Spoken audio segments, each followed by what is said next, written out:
tout ce qui n'est pas de chez toi, que ça sorte de chez toi. Que ça quitte ta maison.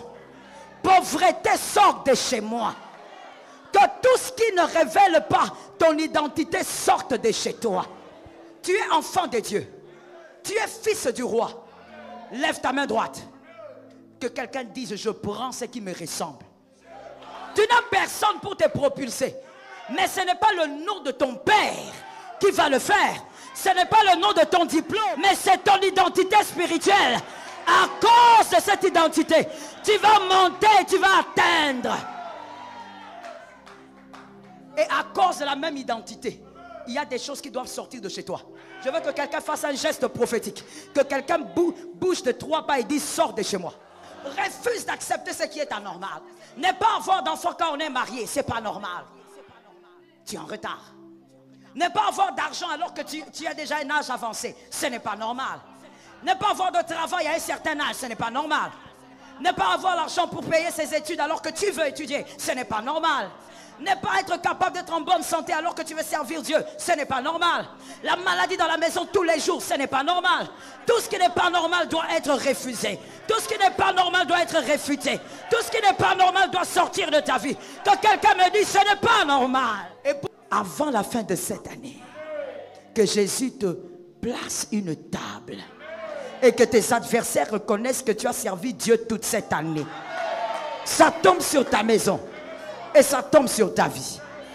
Oh, assieds-toi avec l'onction. Shalom bien-aimé dans le Seigneur Jésus-Christ. La servante de Dieu Joël Gloria Cabassel, pasteur principal de l'Église Assemblée Évangélique Nouvelle Alliance de Kinshasa, veut te rappeler une vérité puissante. Si tu regardes cette vidéo aujourd'hui, ce n'est pas un hasard.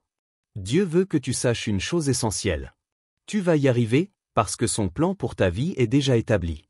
Même si tu traverses des moments difficiles, des doutes, des retards. Dieu ne t'a pas oublié. La Bible dit dans Jérémie 29 verset 11, « Car je connais les projets que j'ai formés sur vous, dit l'Éternel, projets de paix et non de malheur, afin de vous donner un avenir et de l'espérance. » Tu n'es pas un accident de la vie. Avant ta naissance, Dieu avait déjà écrit chaque saison de ton existence. Et même si tu ne comprends pas tout maintenant, le chemin est sous contrôle. Parfois, les épreuves te font croire que tout est fini. Mais Dieu utilise même le feu pour te purifier, pas pour te détruire. Ce que l'ennemi voulait utiliser pour t'arrêter, Dieu le transforme en tremplin vers ta destinée. Regarde Joseph, trahi, vendu, oublié, mais placé par Dieu en position d'autorité. Ce que tu vis maintenant n'est qu'une étape. Reste dans la foi. Reste dans la prière. Reste obéissant. Dieu n'a jamais échoué et il ne commencera pas avec toi. Il est fidèle pour accomplir ce qu'il a promis. Tu vas témoigner. Tu vas voir la main de Dieu. Le plan est en marche, même si tu ne vois pas tout. Je te le dis encore. Tu vas y arriver. Pas par ta force, mais par la grâce de Dieu qui te précède. Alors relève la tête, sèche tes larmes, avance par la foi. Ton Dieu a déjà tracé le chemin. Et rien ni personne ne pourra l'annuler. Abonnez-vous, aimez et partagez afin d'apporter l'évangile de Jésus-Christ aux nations car il y aura plus de joie dans le ciel pour un seul pécheur qui se repent. Que la bénédiction de Dieu soit votre partage dans le nom puissant de Jésus-Christ. Amen.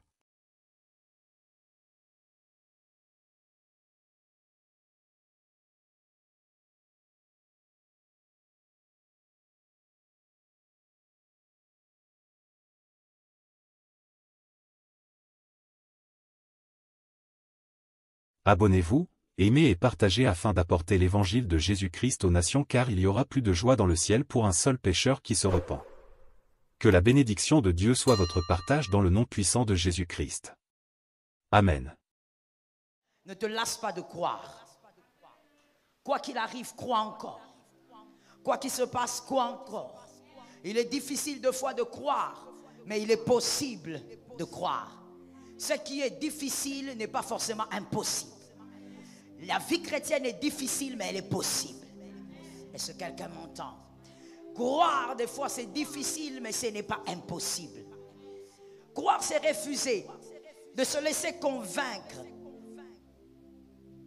que la situation qu'on vit va demeurer.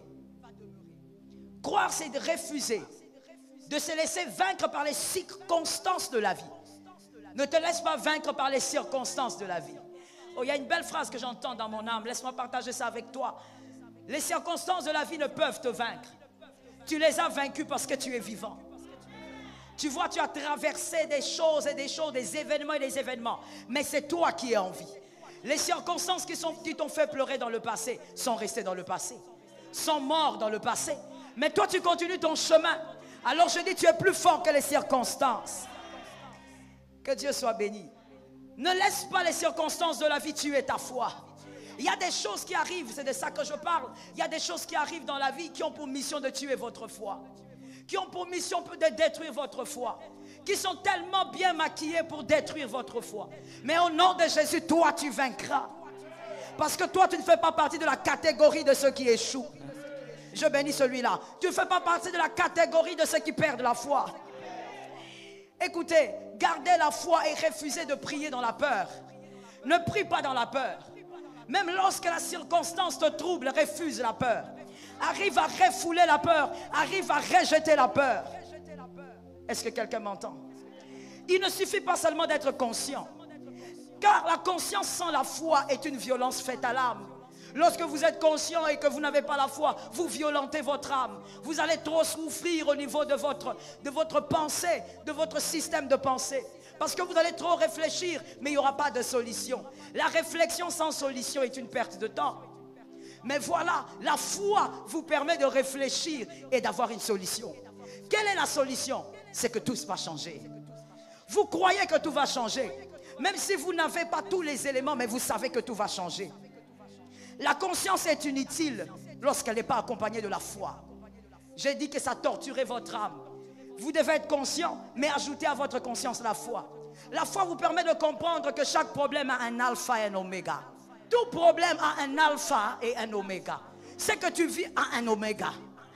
Est-ce que quelqu'un m'entend? C'est-à-dire tout problème a un début, aussi une fin. Je veux que quelqu'un dise ce problème a une fin. Je bénis les hommes de foi. Ce problème a une fin. Ce problème finira par s'arrêter. Ça finira par passer. Tel il est venu, tel il partira. Il a l'impression d'avoir une grande force sur toi. Mais il n'a aucune force sur toi. Tel il t'a trouvé, tel il te laissera. Et toi tu avanceras. Je dis à une âme, ne sois pas contaminé par le syndrome de Stockholm. Le syndrome de Stockholm, c'est lorsque la victime devient amoureux ou amoureuse de son bourreau. La victime commence à aimer la souffrance affligée par le bourreau. Tu ne dois pas tomber dans le syndrome de Stockholm. Toi, tu dois savoir que peu importe le temps que ça prend, ça doit passer. Tu dois refuser d'accepter la normale, que quelqu'un dise la normale. Refuse d'accepter ce qui est anormal. Ne pas avoir d'enfant quand on est marié, c'est pas normal. Tu es en retard. Ne pas avoir d'argent alors que tu as déjà un âge avancé, ce n'est pas normal. Ne pas avoir de travail à un certain âge, ce n'est pas normal. Ne pas avoir l'argent pour payer ses études alors que tu veux étudier, ce n'est pas normal. Ne pas être capable d'être en bonne santé alors que tu veux servir Dieu, ce n'est pas normal. La maladie dans la maison tous les jours, ce n'est pas normal. Tout ce qui n'est pas normal doit être refusé. Tout ce qui n'est pas normal doit être réfuté. Tout ce qui n'est pas normal doit sortir de ta vie. Que quelqu'un me dise ce n'est pas normal. Que quelqu'un d'autre me dise ce n'est pas normal. Tu dois refuser ce qui n'est pas normal. Beaucoup de chrétiens ont le syndrome de Stockholm. Ils adoptent ce qui n'est pas normal. Ils acceptent ce qui n'est pas normal. Et ils disent même, j'ai trop prié. Qu'est-ce que vous voulez que je fasse? Si tu as trop prié, ne prie plus. Si tu as trop jeûné, ne jeûne plus. Garde la foi. La foi est plus que la prière. La foi est plus que le jeûne. La foi est plus que la retraite. La foi est plus que les offrandes. La foi, c'est par la foi qu'Abraham est devenu le père de la foi.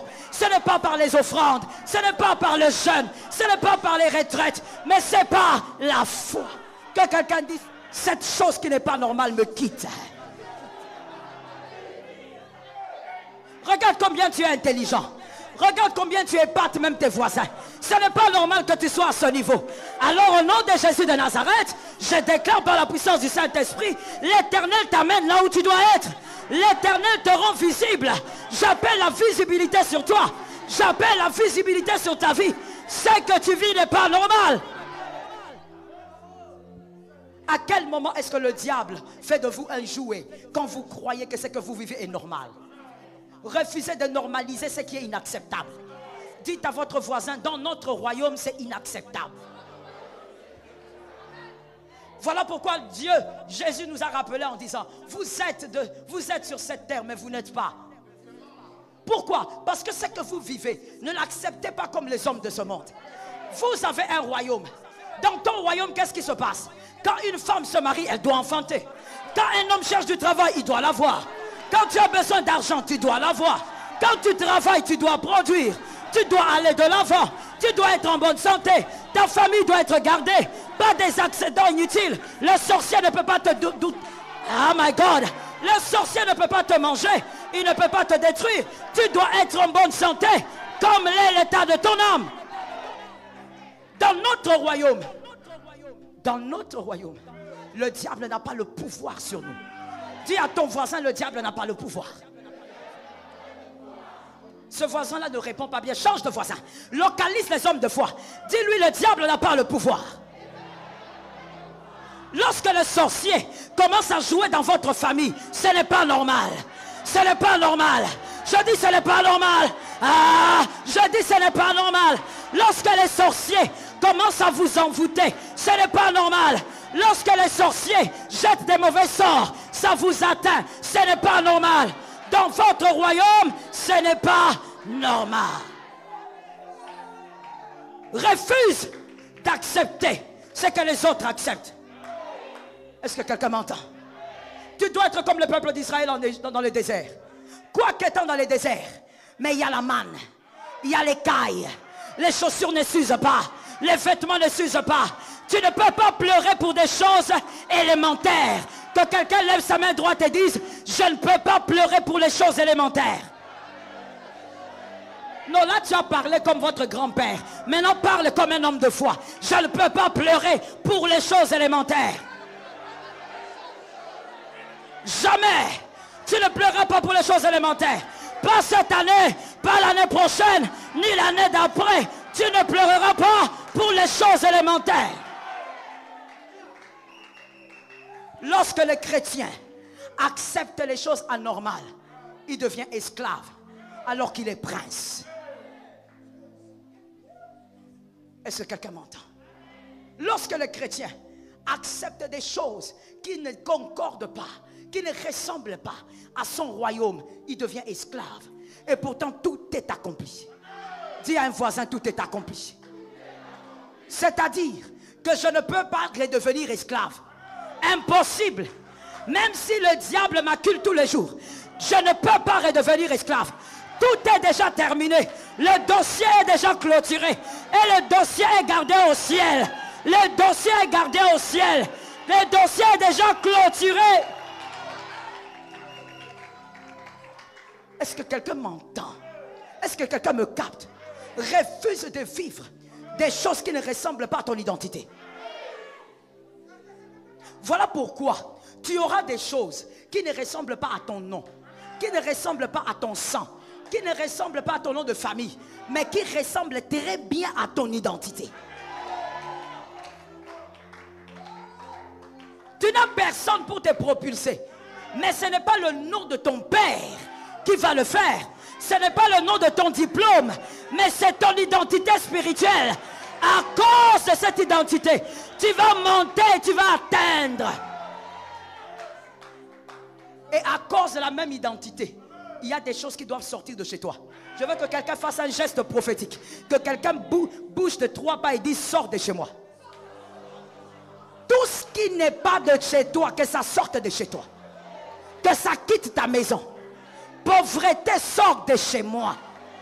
Que tout ce qui ne révèle pas ton identité sorte de chez toi. Tu es enfant de Dieu. Tu es fils du roi. Lève ta main droite. Que quelqu'un dise, je prends ce qui me ressemble. Assieds-toi sous l'onction. Tu prends ce qui te ressemble. Les choses qui ne sont pas normales, tu ne dois pas les accepter. Jean 11, 40 dit ceci. J'aime quand Jésus parle. Jean 11, 40. Jésus lui dit, ne t'ai-je pas dit que si tu crois, tu verras la gloire de Dieu? Parole du Seigneur. Christ parle à Marthe. Il parle d'une possibilité de voir la gloire de Dieu. Mais dans ce verset, nous lisons clairement et précisément que Jésus a dit, n'ai-je pas dit? Ce qu'il voudrait dire, il avait déjà parlé. Il avait déjà dit que tu verras la gloire. Mais Marthe continue, elle s'obstine dans son incrédulité. Cette année, Jésus t'avait dit que tu allais voir. Jésus t'avait dit que tu allais saisir. Pourquoi tu es en train de te fatiguer? Pourquoi tu veux te décourager? Que quelqu'un lève la main droite et dise, ce qu'il avait dit, il va le faire. Assieds-toi sous la grâce. Ce qu'il avait dit, il va le faire. Il avait déjà parlé. Pourquoi tu veux que le maître parle 2 fois? Que quelqu'un répète cette phrase à son voisin. Jésus n'est pas une bande cassette. Jésus n'est pas là pour commencer à se rappeler. Comme, tu vois les anciennes bandes cassettes. Il faut rebobiner et puis ça parle, on rebobine. Jésus n'est pas une bande cassette. Où il va te dire j'agirai. Et puis tu trembles encore devant les problèmes. Il vient encore, j'agirai. Non. Lorsqu'il a parlé, il a parlé. Garde la foi malgré les circonstances. Garde la foi malgré les problèmes. Je dis à quelqu'un quelque chose de bizarre. Dis à ton voisin c'est bizarre. Sois un peu rapide que je nage dans l'onction. Dis à quelqu'un c'est bizarre. Écoute-moi. Tu peux diminuer la prière. Tu peux diminuer le jeûne. Ne diminue jamais la foi. Garde la foi. Que la foi soit au zénith. Que la foi reste au-dessus. Que la foi reste en haut. Est-ce que quelqu'un m'entend? Qu'on te prenne les vêtements. Qu'on te prenne ton compte en banque. Mais pas ta foi. La foi, c'est ce qui permet qu'un homme de rien devienne le père de la foi.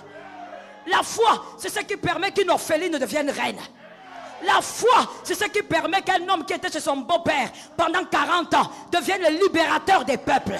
La foi, que quelqu'un dise à son frère, la foi. C'est par la foi que tu vivras ce qu'il avait déjà dit. Dieu ne va pas se répéter. Regarde les bébés spirituels. Les bébés spirituels dans le parcours, ils aiment tout le temps que Dieu parle, comme Marthe.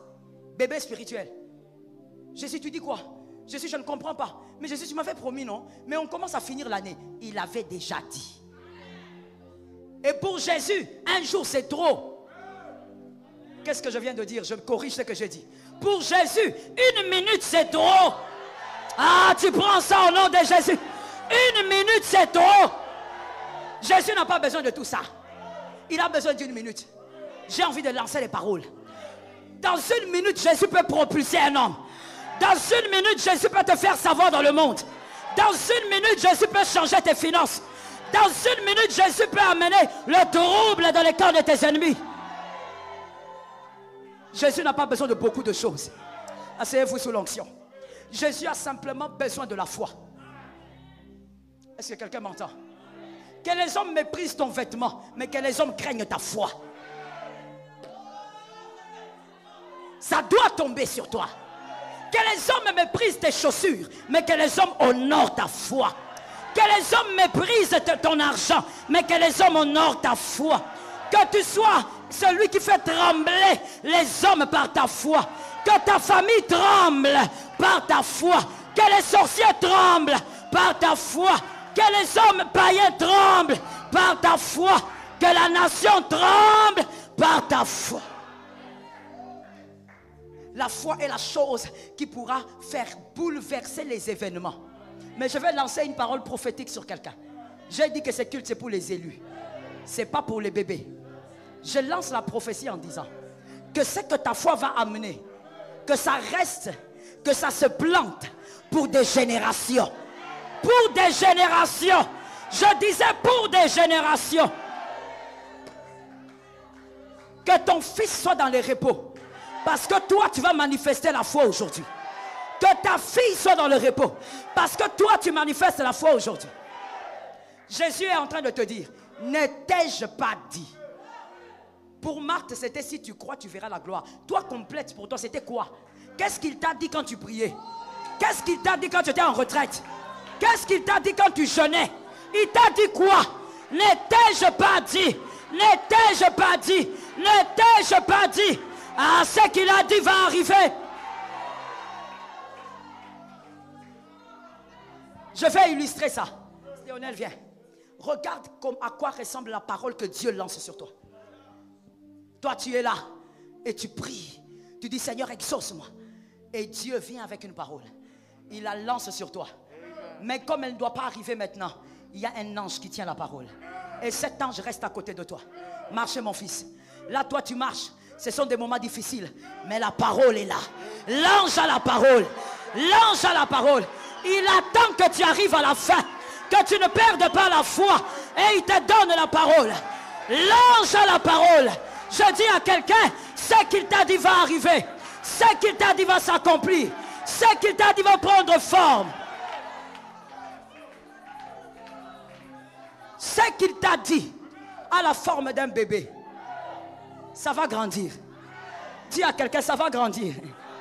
Non, va dire à un autre, ça va grandir. Merci mon fils. Il t'a dit, va grandir. Regardez l'insensé. Écoute-moi très bien. C'est un culte des élus. Tu es bébé spirituel, il faut sortir. J'ai dit ceci. Regardez la foi. Lorsque Dieu a déjà lancé une parole sur toi, même si c'était en 1940, même si c'était en 1952, même si c'était en 1997, lorsqu'un homme et une femme, ils ont leur bébé, c'est un garçon. Et le garçon, il est bébé.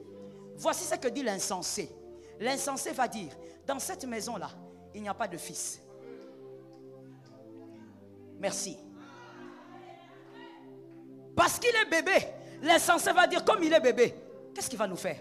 Dans cette maison, il n'y a pas de fils. Mais c'est lui qui voit. C'est lui qui a la vision de l'aigle. Lui, il va dire, dans cette maison-là, ils ont un seul fils. Même s'il est bébé, il sait qu'il deviendra grand. Il sait qu'il marchera. Il sait qu'il possédera. Je dis à quelqu'un, même si tu ne vois pas, ce qu'il a dit va s'accomplir.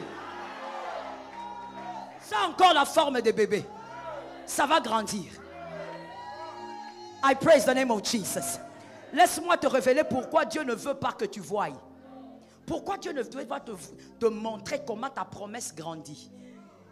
Parce que tes ennemis aussi ne doivent pas voir. Et pourquoi ils ne doivent pas voir? Parce que quand les ennemis voient la croissance du bébé, ils vont comprendre comment achever le bébé. Je vais maintenant dans la parole. Le bébé doit être gardé chez Pharaon. Le bébé doit être protégé par Pharaon. Celui qui doit détruire Pharaon doit être protégé dans sa maison. Je parle à un homme révélé. Ce qui va disperser tes adversaires est en train de grandir, est en train de croître, est en train de s'élever. Bientôt ils seront surpris que quelqu'un dise, cette chose est à moi. Assieds-toi sous la grâce. Ils seront surpris. Il t'avait déjà dit. Il avait déjà... Pourquoi vous voulez faire de Dieu une bande cassette? Vous voulez qu'il parle tout le temps. Il parle tout le temps. Je suis fatigué. Tu es fatigué de quoi? Tu sais combien de gens autour de toi vivent pire que ce que toi tu vis? Tu es fatigué de quoi?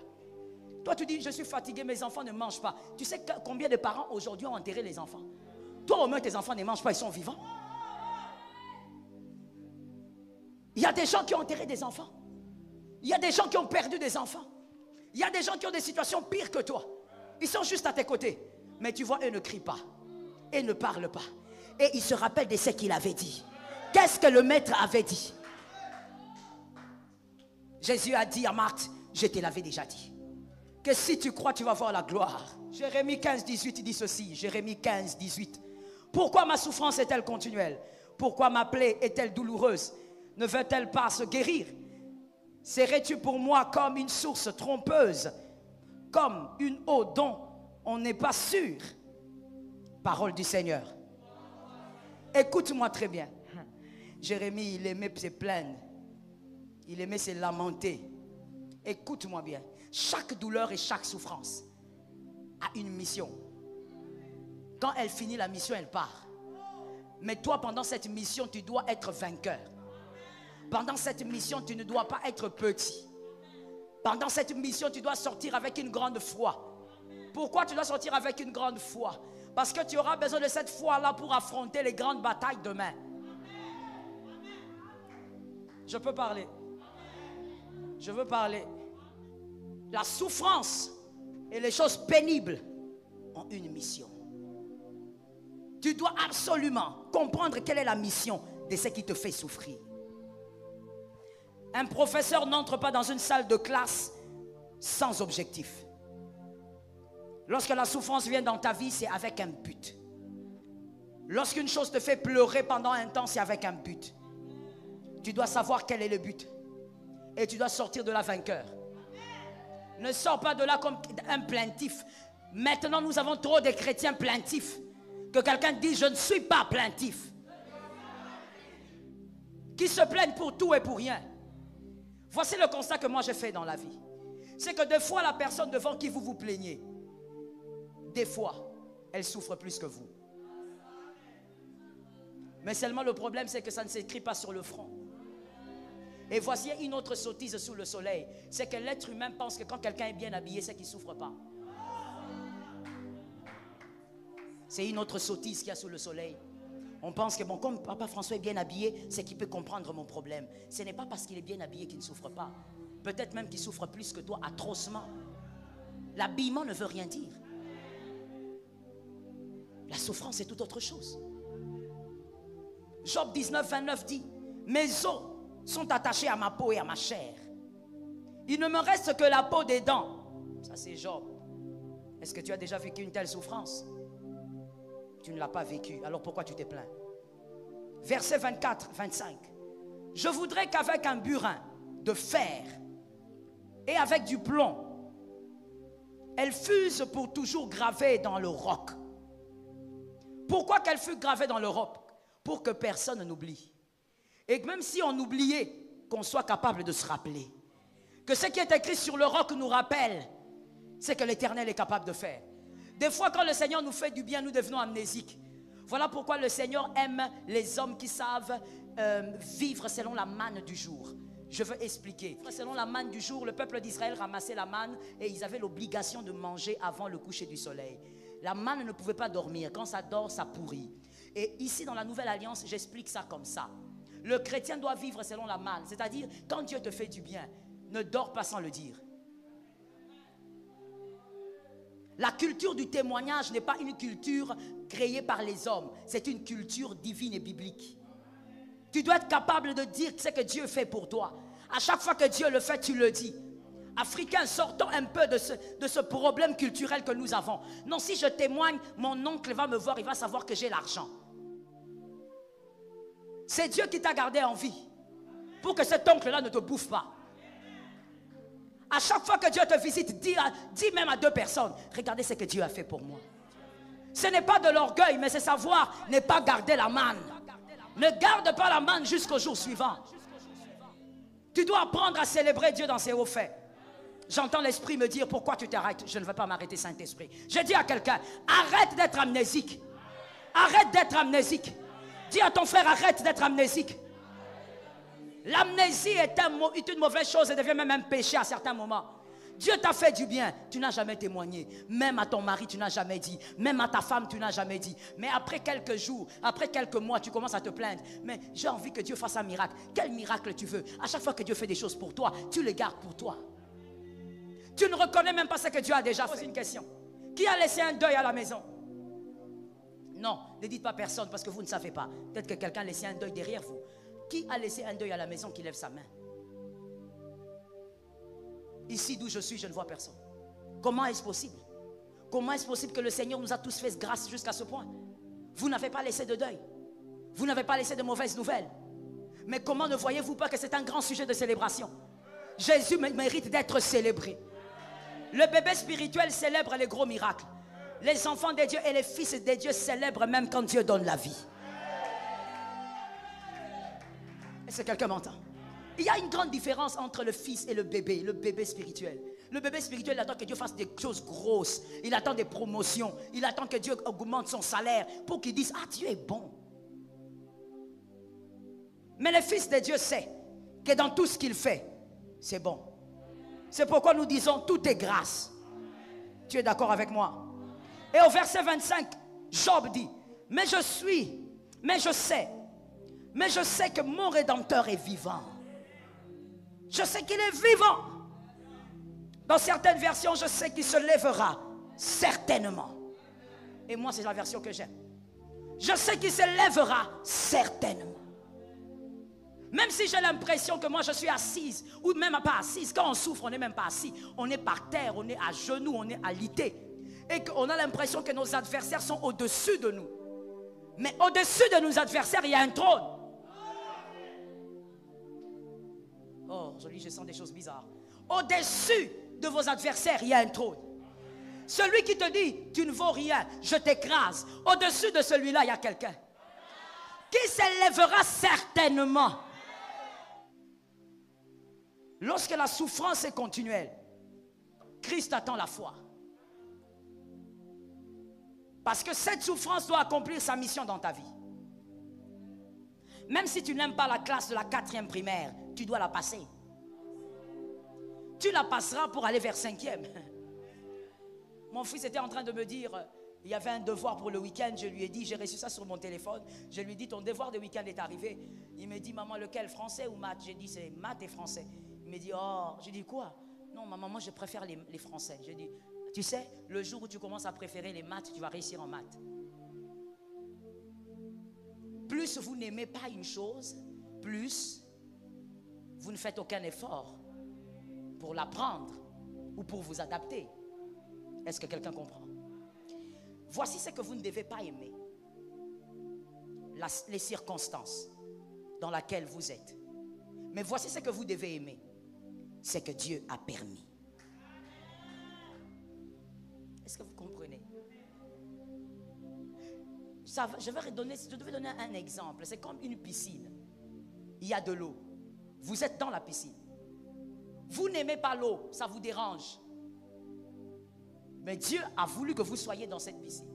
Vous n'aimez pas l'eau, et l'eau, ce sont les moments difficiles et les circonstances difficiles. Mais vous aimez et vous acceptez la piscine dans laquelle vous êtes parce que c'est Dieu qui vous a placé. Pourquoi Dieu vous a placé dans cette piscine? Pour apprendre à nager.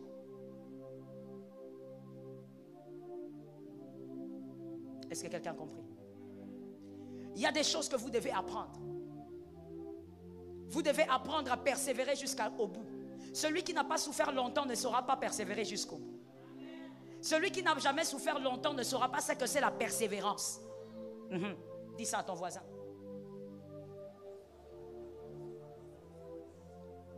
Celui qui est persévérant, c'est celui qui a souffert longtemps. Il a enduré. Il a persévéré. Ça a été dur pendant 1 année, il a continué. Ça a été dur pendant 2 ans, il a continué. Pendant 3 ans, il a continué. Aujourd'hui, nous avons des chrétiens VIP. Tellement VIP. Pour tout, ils veulent être honorés. Pour tout. Pour tout. À tous les niveaux. Il doit être honoré. Il doit être respecté. Oh my God. Quand Dieu te place sur une position d'honneur, tout le monde te respectera. Tu n'as pas besoin de le forcer. Tu n'as pas besoin de le chercher. Tu n'as pas besoin de les créer, de les fabriquer. La souffrance, elle a un but. Mais dans la souffrance, rappelle-toi que certainement il se lèvera. Pourquoi il se lèvera? Parce qu'il avait parlé. Et ce qu'il avait dit reste. Il a besoin de ta foi pour que ça marche. Mais voici aussi le deuxième travail de la foi. Mon fils Léonel, dis-moi la foi. Le deuxième travail de la foi, c'est que la foi doit être transmissible. La foi est un héritage qu'on transmet. Et Dieu te donne la foi et veut que tu travailles ta foi comme un héritage que tu dois transmettre. Salomon n'a pas besoin de foi pour savoir que les Goliaths tombent. Salomon n'a pas besoin de foi pour savoir que les Goliaths ne peuvent pas tenir devant Israël. Et Salomon n'a même pas besoin d'écrouler Goliath pour ça. Parce qu'il a vu son père, il sait que son père l'a fait et son père lui a transmis la foi. La foi que tu dois avoir pendant les moments difficiles, c'est aussi parce que tu dois le transmettre à tes enfants. Et comme tes enfants doivent être meilleurs que toi, ils doivent avoir une plus grande foi que celle que tu as aujourd'hui. Est-ce que ton fils de 10 ans peut-il prier pour un malade et que ce malade soit guéri? Oui, ça peut se faire. Parce que toi, tu lui as transmis la foi. Dieu te permet de vivre les moments difficiles aussi pour que tu apprennes à garder ta foi comme un héritage. Que l'Éternel nous aide. Mais des fois, lorsqu'on ne comprend pas les voies de Dieu, de toutes les manières, on ne peut pas les comprendre. Lorsqu'on essaye de s'embrouiller dedans, on réclame des choses vite et on pleure inutilement. Je dis à quelqu'un que les larmes inutiles ne coulent plus. Je suis d'accord avec toi. Que les larmes inutiles ne coulent plus de tes yeux. Des larmes inutiles qui ne servent à rien. Tu pleures, tes yeux gonflent et après, rien ne change.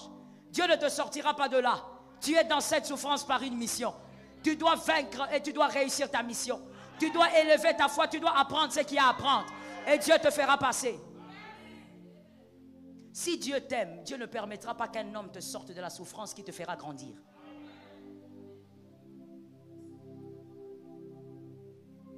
Dieu ne vous bénit pas que pour vous.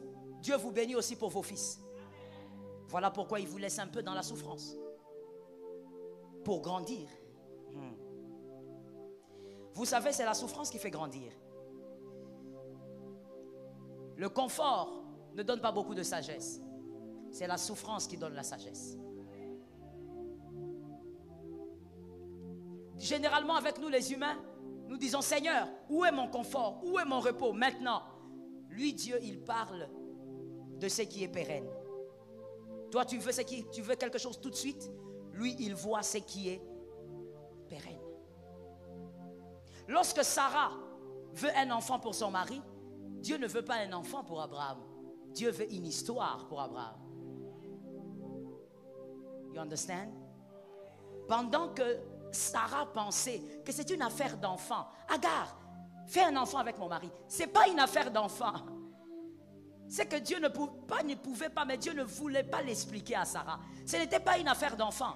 C'était une affaire d'histoire. Dieu voulait donner à Abraham une histoire. Il ne s'agit pas de mettre au monde. Il s'agit d'avoir une histoire.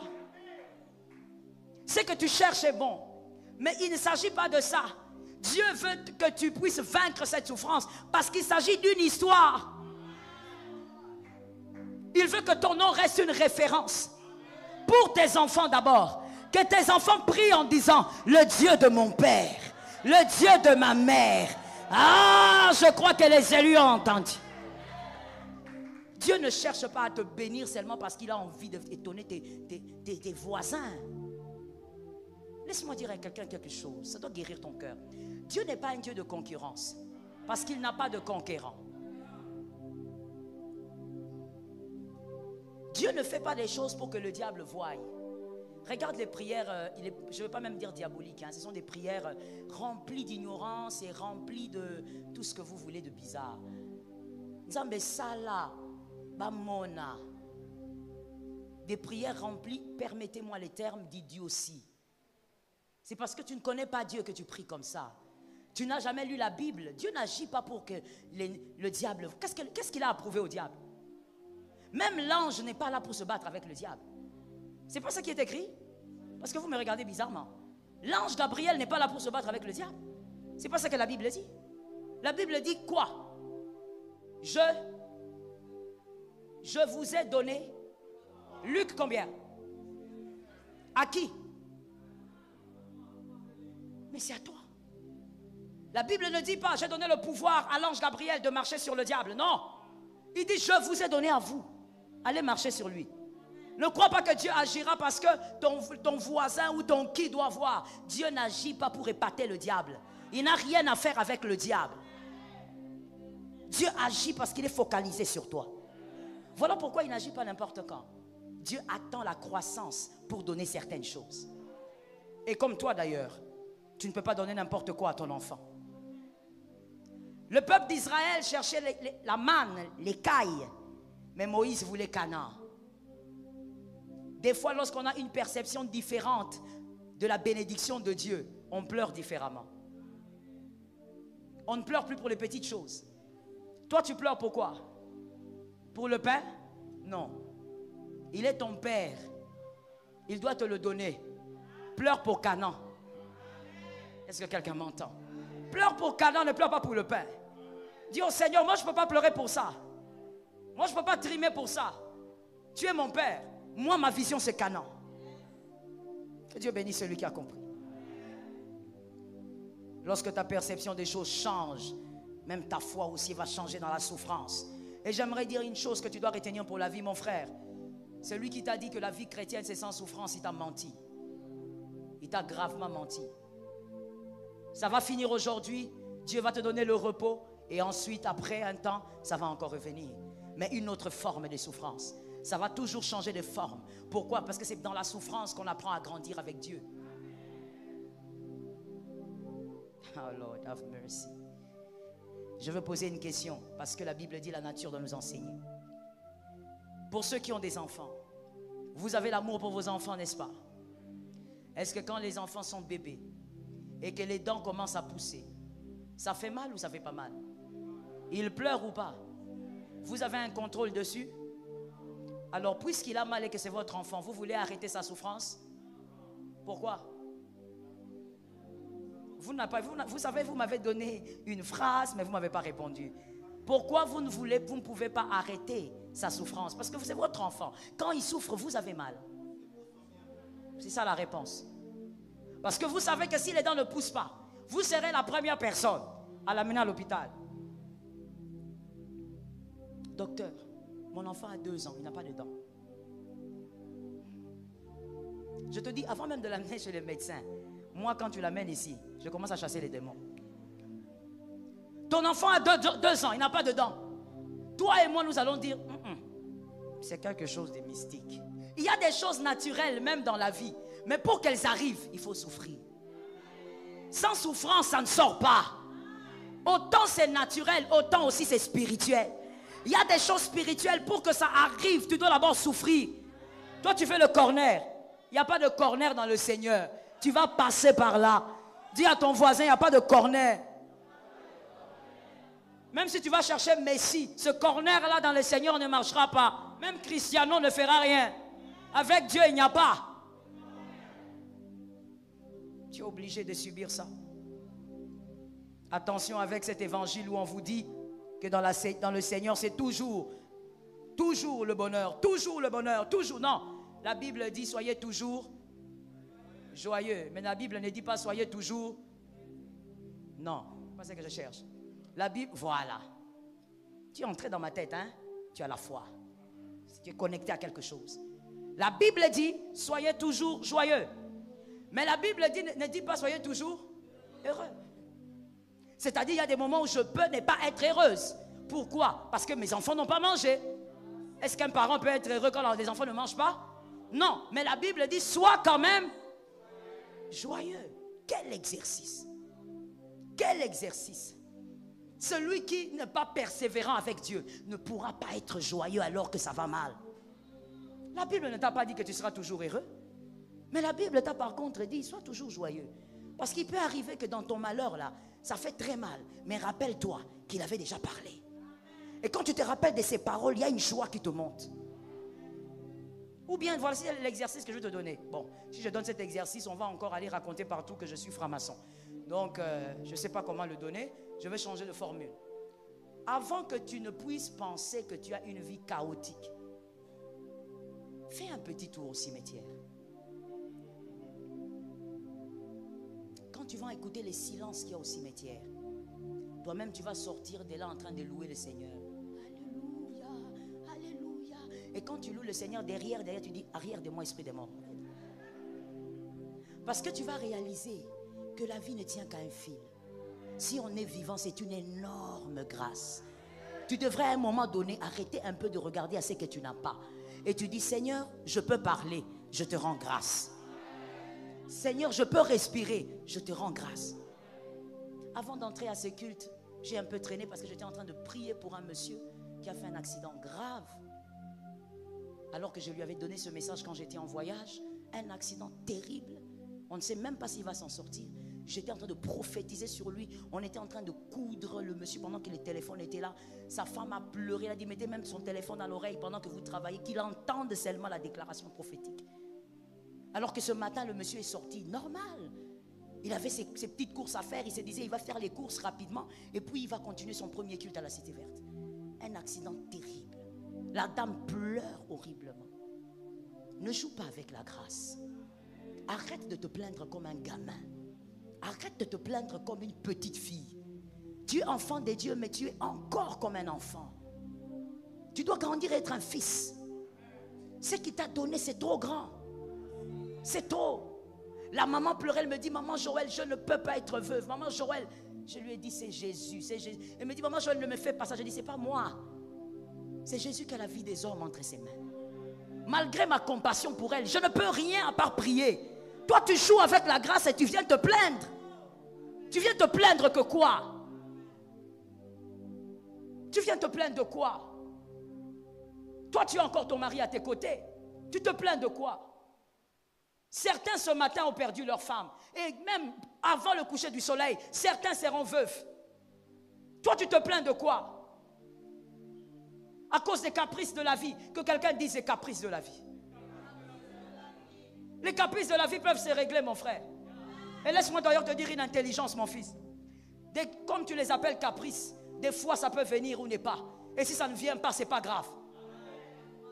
Est-ce que quelqu'un m'entend? Oh non, aujourd'hui mes enfants n'ont pas mangé le bleu bon. Et alors? Ce n'est pas ce que tu voulais, mais ce sont les caprices de la vie. Et alors? Ce n'est pas pour autant qu'ils seront inférieurs dans la société. Je prêchais quelque part et j'ai dit ceci, je te le dis aussi. Le dernier en classe n'est pas le dernier dans la vie. Celui qui ne mange que du pain sec, sans confiture, sans boudin et tout le reste, n'est pas forcément le dernier dans la vie. Lorsque Dieu permet certaines circonstances, vis-les avec foi. Il sait que c'est dur, voilà pourquoi il t'a donné le Saint-Esprit. Le Saint-Esprit te soutiendra. Mais arrête de te plaindre. Il y a pire que ta situation. La situation de ton voisin peut te condamner. Arrête de te plaindre. Non, moi j'ai 25 ans. Ma situation n'est pas claire. Quelle situation? Quelle situation? Je vais te raconter une situation qui n'était pas claire. Un monsieur. Ah, sa situation vraiment n'était pas claire, hein, maintenant quand j'y pense. Non. Je te raconte ça. Puisque c'est dans la Bible, tu peux lire. Cet homme naît. Et quand il naît à une époque où on décide de tuer tous les bébés mâles. Sa maman, Yokebed, le cache dans le Nil. Dans le Nil, il y a les crocodiles. Donc depuis qu'il est bébé, lui, il ne fréquente pas les humains. Il fréquente les crocodiles. Le combat a commencé depuis qu'il est bébé. On le prend, on l'amène au palais. Il grandit bien, il y a la richesse, il y a tout. Il est même enseigné selon la science égyptienne. Il est très érudit, tout marche bien. À un certain âge, il veut aider quelqu'un parce qu'il a mal, on fouette. Et quand il veut aider, il tue un Égyptien, il fuit. Le jeune homme commence la galère. Quand il fuit, il se retrouve chez les Madianites. Il arrive là-bas. Il commence à s'occuper de brebis de Jéthro. Il se marie à la fille de Jéthro. Alors tu vas faire comment? Puisque tu es venu là, épouse une fille. Comment tu vas faire? On va te la donner, tu ne vas pas refuser. Toi tu as nulle part pour aller, il faut prendre celle-ci. La Bible, regardez, la Bible ne nous dit même pas que Moïse tomba amoureux. Non, mais est-ce que la Bible ne le dit pas pour Jacob? Pour Jacob on a dit. Donc si c'était le cas on allait dire. C'est pour dire seulement que Jacob n'était pas vraiment amoureux, Moïse n'était pas amoureux, mais situation de la vie. Il a pris la femme, il a mis. Moïse, tu as la femme, tu as maintenant un enfant, 2 enfants, pars, nulle part où aller. Moïse reste chez son beau-père pendant 40 ans. 40 ans, dans la belle famille. Il mange la boule. Il boit. Vous savez, il y a des choses qui sont un peu choquantes. Je peux parler? Dis à quelqu'un, il faut serrer la ceinture maintenant. Je suis à la fin de la prédication, il faut moi bombe. Hein? Il y a des choses choquantes dans la vie, il ne faut pas faire ça. Moïse, voilà pourquoi on dit Mouto Saka Mouto. Malgré que c'est Moïse, mais Moïse, chez le beau-père, toi tu fais des enfants. Belle-mère et beau-papa sont là-bas dans la chambre, toi aussi dans la chambre. God forbid. Et puis bizarrement, c'est qu'après quelques mois, on voit aussi Yokebed, les ventres gonflent. Donc même le beau papa s'est dit, non, moi je suis ici, lui aussi. Nous sommes voisins, association.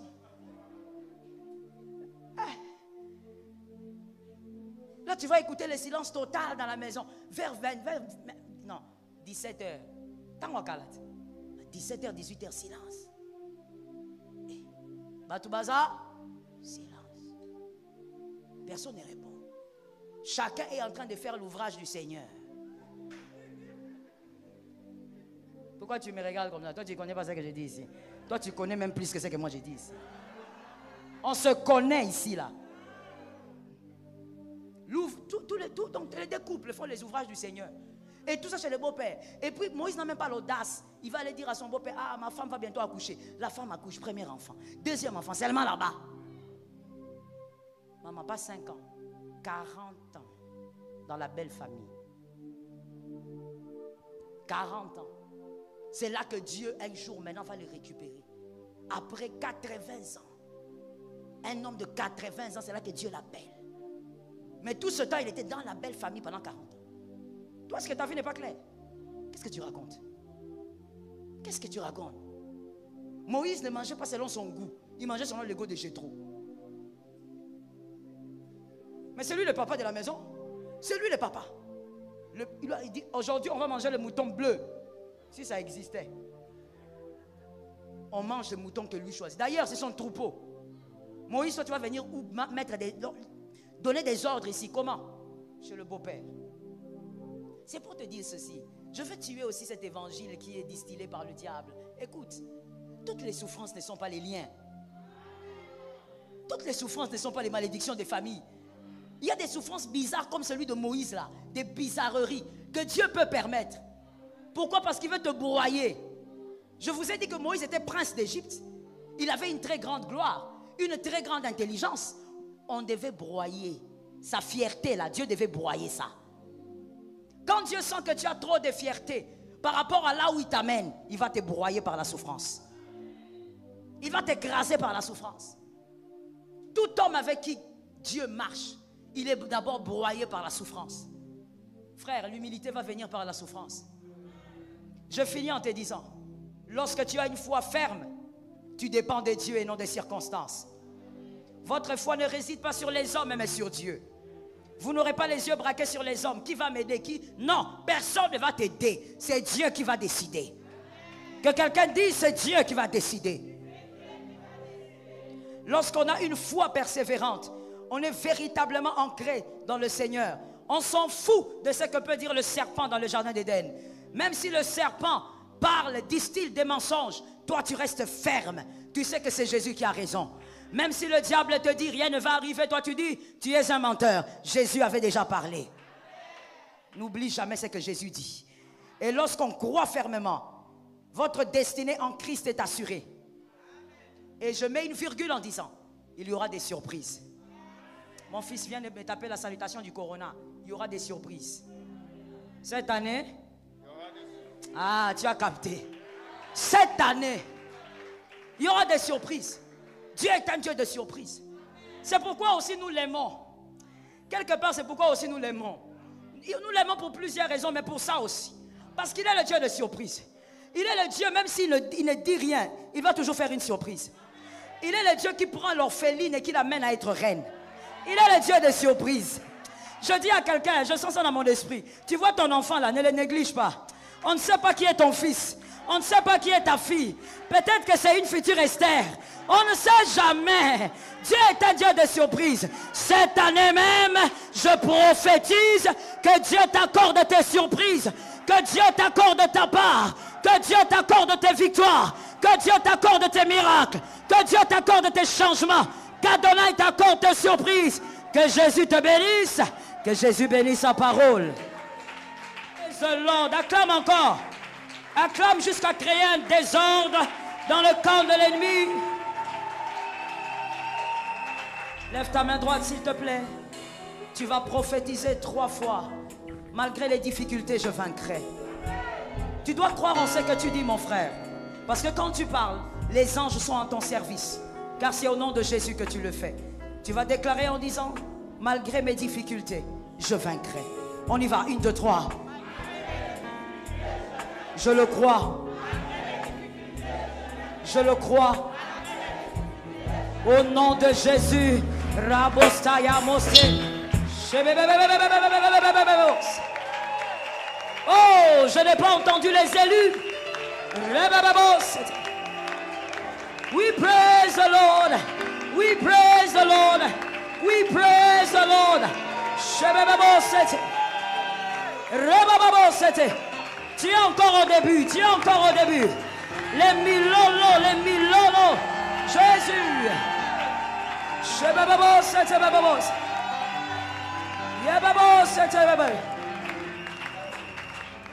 Saint-Esprit, lève tes mains s'il te plaît. Les hommes et les femmes de foi, levez bien vos mains. Dans cette atmosphère de gloire, sois capable de saisir quelque chose. Nous allons prophétiser. Chacun prophétise pour soi.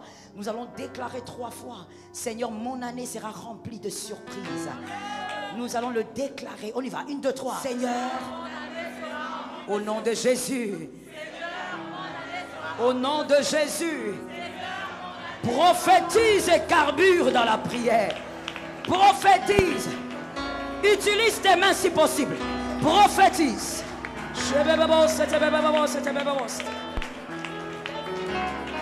Voici ce que le Saint-Esprit me dit. Voici ce que nous allons faire. Nous allons lever légèrement nos mains. Tu vas présenter ton nom dans la présence de Dieu. Pas ton prénom, ton nom. Et tu vas dire à Dieu: Seigneur, voici mon nom. Influence ce nom. Que ta puissance impacte ce nom. Que ce nom sorte de l'anonymat, de l'invisibilité. Que ce nom soit un nom influent dans son domaine. Parle.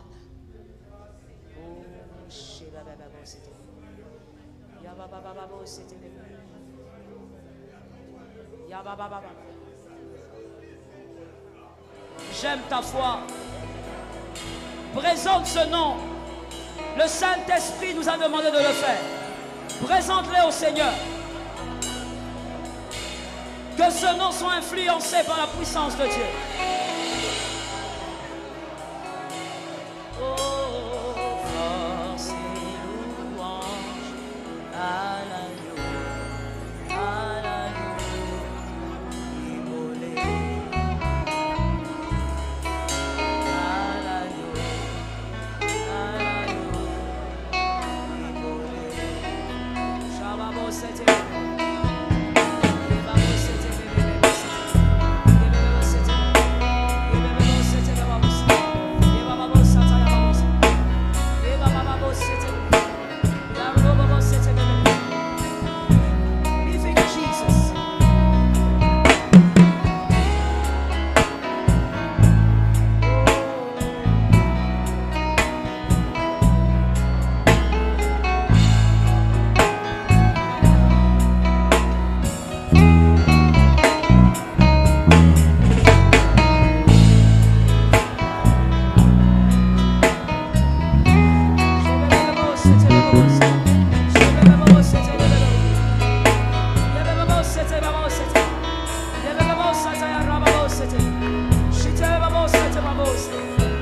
Jésus, présente ton nom.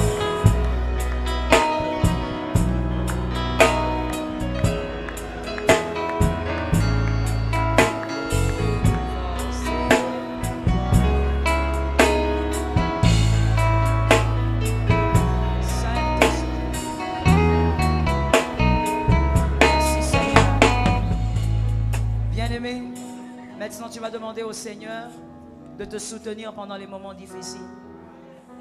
Garder la foi, c'est par le Saint-Esprit. Sans le Saint-Esprit, tu ne vas pas y arriver. Demande au Seigneur de t'aider. C'est lui qui connaît tes difficultés. Il connaît tes larmes, il connaît tes défis. Nous parlons au Seigneur. Shalom bien-aimés dans le Seigneur, j'espère que vous avez aimé cette vidéo. Abonnez-vous et partagez pour porter l'évangile de Jésus-Christ aux nations. Merci de faire partie de notre famille merveilleuse Jésus-Christ. Que Dieu vous bénisse abondamment.